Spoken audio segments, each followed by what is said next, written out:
Hey guys, we're back with Jennifer Lukas Bourgeois. And Jennifer here has a very strong background in building brands and storytelling, and was one of the individuals who grew the Red Bull energy drink brand back in through 2014 in the US. Yeah. She is also the co-founder and chief brand officer of Lekkco, and Lekkco produces delicious Belgian dark chocolate spread with healthier attributes than other spreads in the category. Their exclusive all-natural recipe has 30% reduced sugar and calories than the traditional chocolate spreads and is made with the highest quality of all natural ingredients sourced in Europe. And within almost 5 years, they've grown to over 2,000 retail store locations in the US, which is super impressive growth as it all happened during COVID.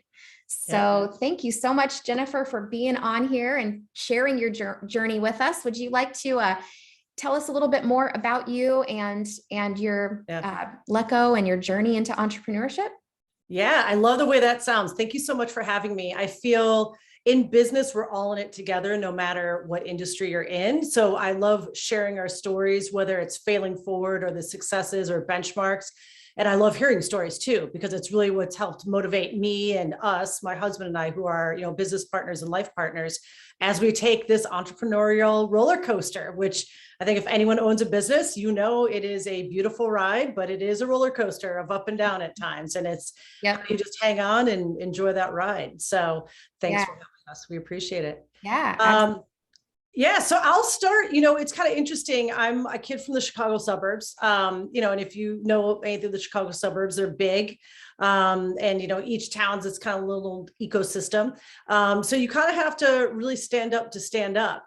And as a kid, I loved business. My dad owned his own business. We were surrounded by family friends who owned their own business. I was always very inspired by that flexibility. So I knew someday I would go into business for myself. Really my background, and you nailed it, was really being part of that awesome team who launched and grew the Red Bull energy drink brand. I started with them in '96 when no one knew what an energy drink was. They kind of just slapped us in this aisle called New Age Beverages and Food, which is kind of a dumping ground for anything new, where they don't know where to put it in traditional grocery.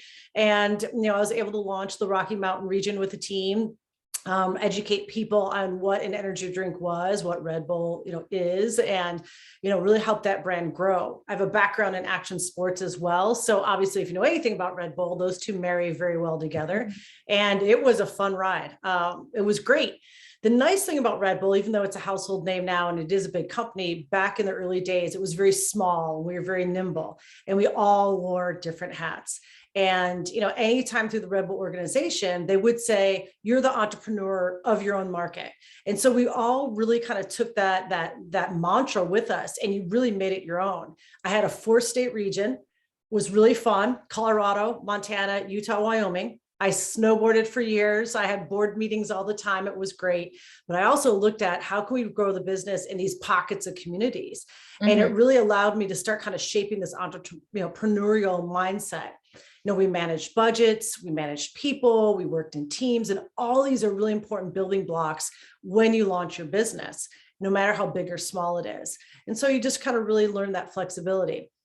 So I was with Red Bull for 18 years. It was an amazing, wild ride. I could tell you on a whole other podcast some of the highs of really working with such a cool brand, from sending a man to the edge of space to, making a small collegiate event happen. I mean, and all these things in between. It really, I have a lot of love for that pedigree, but it also really was the foundation of what I could bring forward to build our own business. So the story of Lekkco is really fun. It's really a marriage of skill set and of two people. So my husband's from Belgium, and in Belgium, as we grew up here in the States eating peanut butter and jelly, they grew up eating chocolate, everything, like chocolate spread. I made chocolate pralinas, chocolate. That's my kind of people. Oh my gosh. I was like, I grew up in the wrong country. I'd love to have chocolate every day. So it's kind of a cute story. When we first met and I went over there to now meet my in-laws, every meal had chocolate, like breakfast. And I thought, okay, it must be special because, I'm here and they're trying to impress. And I also thought, how amazing is this to have chocolate? But it's part of their culture. I soon found out that, from birth to death, you have chocolate, like you have a chocolate spread on bread in the morning. That's your breakfast. During lunch, you have a little piece of chocolate with your coffee. Afternoon, or if you're going for a hike, you have a chocolate sandwich, and everything in between. So we got married, we'd go back and forth all the time. Our kids were raised on chocolate spread. They have chocolate every morning for breakfast in some way, shape, or form. And we would bootleg these chocolate spreads back because we couldn't find them in the States. And, every now and then we'd have some extra jars and we'd give it to friends. Their minds would be blown. And I'm like, hey, there's nothing like this in the States. So literally it was a conversation on my in-laws' back deck. They live in the south of France now, which is a whole other story, because as people retire to Florida or Arizona here, people retire to really cool countries in Belgium, France being one of them. Awesome. And so I know it's such a fun story. So, we asked that question, what if we brought a chocolate spread to the States? And then we started doing our research. Does it exist? Is there a market for it? What will we have to do to grow to scale? How do we start? And everything in between. And that's part of the entrepreneurial story and journey, is not just, going out there and seeing if it sticks, but doing your research and make sure it makes sense. No matter what business you're in, you're able to kind of fill a niche or, bring new news to a category, which is what we've done with Lekkco. So fast forward, we'll hit our 5th birthday, April 1st in 2022. Awesome. Congratulations. Yeah, a lot of businesses don't make it past 2 years. So, and especially in the middle of a pandemic. So we're like, awesome. Hasn't been easy, but awesome. And we're in over 2,000, grocery stores, as well as on our own .com and Amazon. And we are going to be expanding into probably 1,000 more this year, which is really warms my heart. It's going to be great to bring Lekkco to different people around the country. So yeah. So that's kind of like the 5-cent tour of, where we're at today. So excited to kind of share that. Yeah. And you brought up so many really cool points that I want to ask you about. So first thing that came to my mind was, you said you were kind of researching at the beginning and determining if this was going to be a good business option for you. So a lot of my students go through that phase too. And one of the questions that they always ask themselves is like, well, are there enough clients for me? Yep. And in the bookkeeping space, there are an overabundance of potential clients. So so much so that I don't even believe in competition between bookkeepers. Is that how you ended up determining your space as far as in relation to competition? Yeah, absolutely. And let me say a nice accolade to the bookkeepers out there. I'm a marketer. I can read P&L. I can manage a budget, but to me, the bookkeeping part of business was my pain point. I kind of knew how to do it. I wasn't really good, but knowing that we have a trusted person who can do it is amazing. Yes. So, it's very interesting with bookkeeping. Every business needs it. Yep. And so you are in a great industry. So I completely support your statement that there's an overabundance of clients from a small business to a large corporation. They need bookkeeping. So, going back to Lekkco and how we identified. So, first it was the idea. And it was a passion, right? Because we loved it. We love chocolate. We eat chocolate spread all the time. Then we started doing our research. Okay, what is the category? Where does it sit in the category of grocery? Who's in there? Who are the players? Does it exist? And if it does, what point of differentiation would we bring? And that's what we started. We started looking at just walking into grocery stores and taking a look at what was in there, doing, searches on the internet. And we really looked at, there was no, nut-free, gluten-free, vegan, non-GMO chocolate spread out there. And we're like, okay, we got something. So then we started small. So we live in the Chicago area. The nice thing about Chicago is that there's a lot of mom and pop grocery stores. And, we manufacture in Belgium. So we had a small shipment of about 300 cases that came from Belgium. We're like, we're going to try this and we're going to test it in grocery. We're going to go to the Caputo's and the Pete's Fresh Market. All of these have a small amount of stores and we're going to sell it in locally and we're going to see what happens. And the joke we actually had was, hey, it's either going to go really well or all of our friends are going to get a case of this for Christmas because we'll have too much. So we're like, okay, either way is win-win, but we knew we were taking that risk. And we knew we were asking the questions. And that allowed us as well to gather information. Did the packaging make sense? Did we actually were in a glass jar, which we thought were eco-friendly. We come to find out retailers hate glass because it breaks. And it's heavy. Who knew, right? So that allowed us to inform and we learn and pivot along the way. So, really with the business, we did do our research and we started very small. We set low benchmarks of different goals. And when we met them, we reevaluated where we were. And then we grew from there and we grew from there and we grew from there. And that's how we've really been able to, take our path with Lekkco. So, yeah. Yeah, that's awesome. I love that little goal, slight goal stepping. We have I just kind of brought to my mind one of my most recent students that have had a lot of success. She had a new goal for each month. And it was so fun to watch her in the group, because then she's like, oh, it's only like April and I've already blown past my June goal. And so she would just constantly be reevaluating her goals and like creating new ones and then blowing past them. And it was such a fun thing to watch, but it helps keep you like ramped up and excited too, when you've got little attainable goals, and then you can keep going past them and setting new ones. I love that. You know what? And learning along the way, listen, we're all human, you can write the best business plan. You can have your best checklist. Perfect example, we never saw the pandemic coming. No one saw that. So it's be able to be agile and pivot and listen to your customers and not beat yourself up if something doesn't go what you had planned. Just pivot.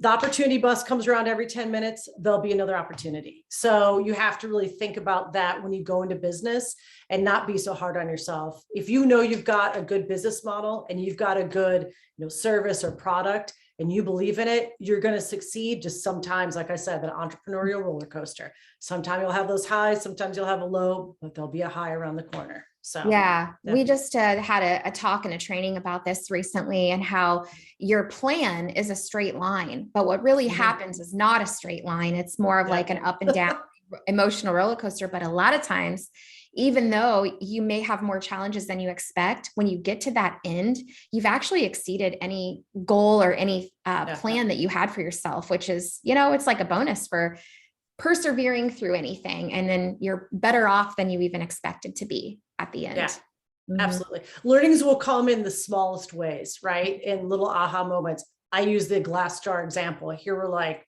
we'll be eco-conscious. It'll be great. Costs us more for transportation, costs us more in store. We had more breakage. We had to, pay for it. So we pivoted to, eco-friendly PET jar, which is a plastic jar. So yeah. Yeah. And so it's like those situations like that, you could sit and look at that as a failure and give up, but instead you turn that quote failure into a learning experience. Like you mentioned, fail forward, use that stuff as just straight learning experiences so that you can, enhance your business and keep making it better and not beat yourself up because you chose the wrong packaging or you got the wrong client or something like that. You just keep learning. Yeah, absolutely. Absolutely. So yeah, it's been good. Awesome. So another thing I want to talk about too, is, when we look at our business and what we're doing, not only listening to the customer, but understand that word of mouth is extremely powerful. And I would say in your business, if you're like me, where I'm okay with numbers, but I would rather give that to someone else who's an expert. When I find someone good to work with, I will champion that person. I will shout it to the moon. Hey, I got someone for you. Hey, I got someone for you. So that's a great thing with the business you're in, is that if you're providing a good service, and even if someone starts out very small, 2, 3, 4 clients, if they, serve them well and do well with them, they will be your advertising arm for your business. And we find that with Lekkco too. When people fall in love with it, they try it, they fall in love with it, they're a brand advocate. And it's the same thing, even though your brand and your business is a service, they will be an advocate, and help with that, with getting more clients in the door. So yeah, absolutely. That's one thing we talk about a lot with our students in particular, because a lot of them are hesitant about marketing. But if you can put the groundwork in at the beginning and you get a handful of clients, those clients will actually do the marketing for you, because they will just refer people to you all day, every day. So, and that happens a lot, especially in the bookkeeping space. Yeah, that's great. Yeah. Fantastic. So another question I would love to ask, because a lot of our students are retiring their husbands to either become stay-at-home dads or to actually be business partners with them. So I'd love to hear a little bit more about how that happened for you guys and, how that all has all worked out for you and your husband. Yeah. So it's funny, back in the day, my husband came to the States actually to work he owned a couple indoor go-kart like companies, and buildings and brick and mortar and service. And we worked together in that capacity. And we actually learned how not to work together in that business. I'm sure you learned a lot. Yeah. And I love them. And we weren't married yet. We were still I wouldn't say a new couple. We were engaged, and anyone early in the relationship, you got to kind of find your groove.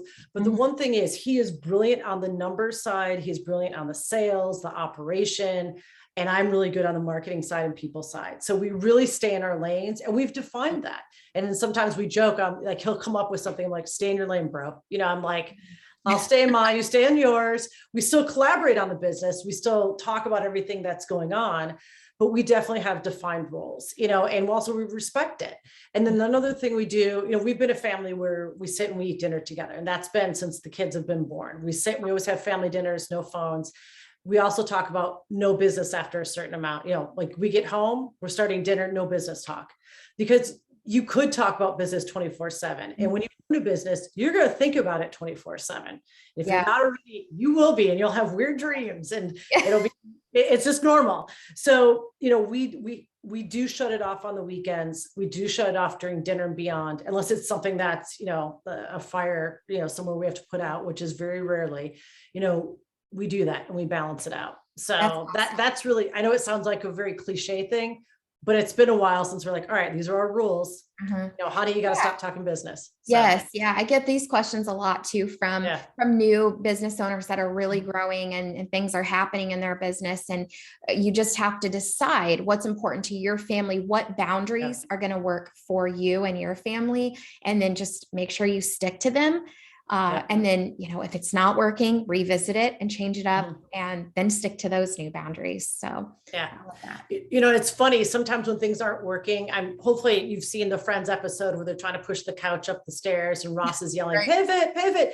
That rolls through my head. Like if something's not working, it's like, pivot, and that's all you need to do is like, okay, nothing's impossible. Even a challenge has a solution.